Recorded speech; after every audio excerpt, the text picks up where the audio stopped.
When you feel fear, you're alive. But when you feel it every day, you're in a cage. And the key is in your hand. You just don't know you can turn it. I lived in fear for most of my life. I was afraid that everything I did meant nothing. That if I posted a video, no one would watch. If I shared an idea, they'd laugh. If I opened up, I'd be rejected. If I asked, I'd be turned down. If I started something new, I'd fail. And if I didn't, I'd stay stuck forever.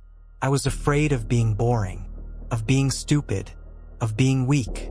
Afraid that if I showed who I really was, someone would use it against me. Afraid of failure, and of success too, because then I'd be responsible. Afraid to be alone. Afraid to be in a crowd. Afraid to be me. And every day, that fear whispered, "Stay still. Don't risk it.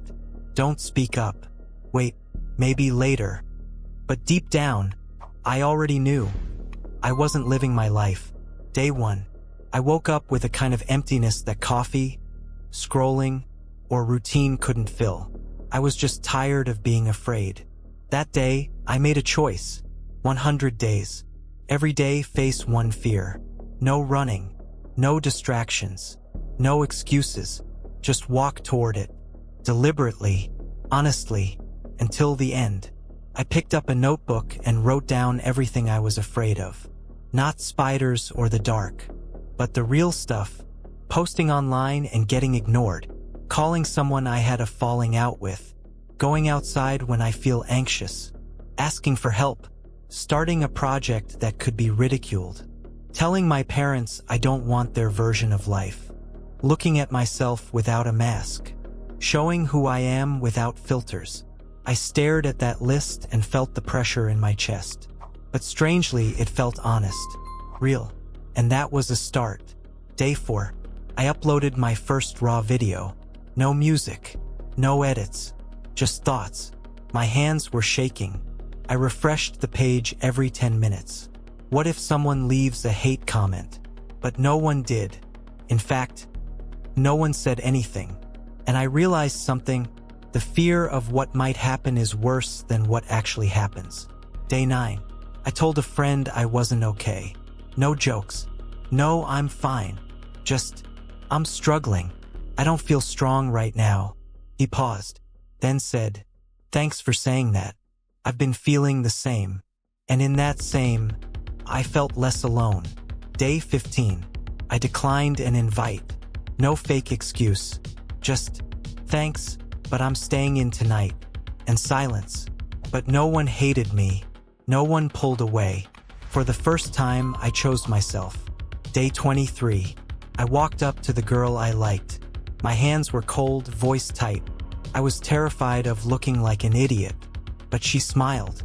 And even if she hadn't, I still would have won. Because I showed up. Day 31. I texted my father. We hadn't spoken in 2 years. I was afraid he'd say, "Too late." But he wrote back, "I've been wanting to text too.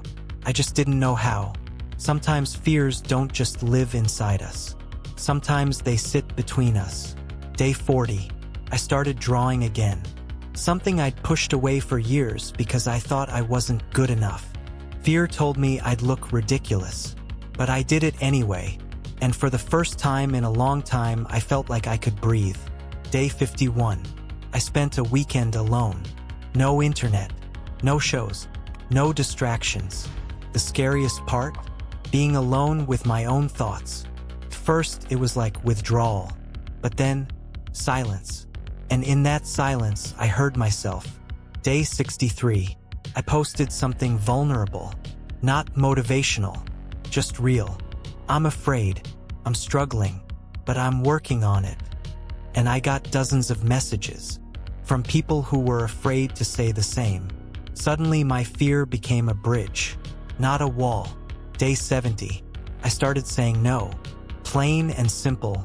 No, that doesn't work for me. No, I don't want to. No, thank you. And every time my heart pounded.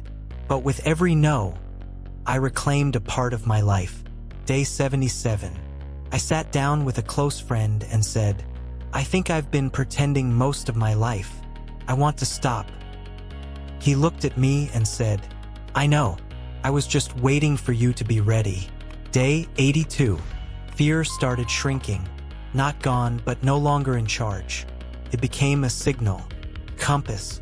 I noticed the things I feared most were often the things I deeply wanted, but didn't allow myself to reach for. Day 90. I started laughing at myself. Not to mock, just with lightness. I used to fear being awkward. Now I saw the beauty in it. We're all awkward, but that's what makes us human. That's what makes us real. Day 100. I woke up and realized I'm not afraid anymore. Not because I became fearless, but because fear isn't my master anymore. Can show up, but it doesn't steer the wheel. I didn't become someone else. I just became me. So now I can tell you, do this for 100 days, and you'll turn off fear forever. Not because you'll defeat it, but because you'll stop believing it. You'll realize that fear is a map. It points to the very things that matter, to the places where growth begins, to the parts of yourself you've locked away. One fear a day, one choice, one truth, one small rebellion against everything that holds you back. 100 steps, and then you'll wake up. And for the first time in a long time, you won't be afraid. You'll be alive.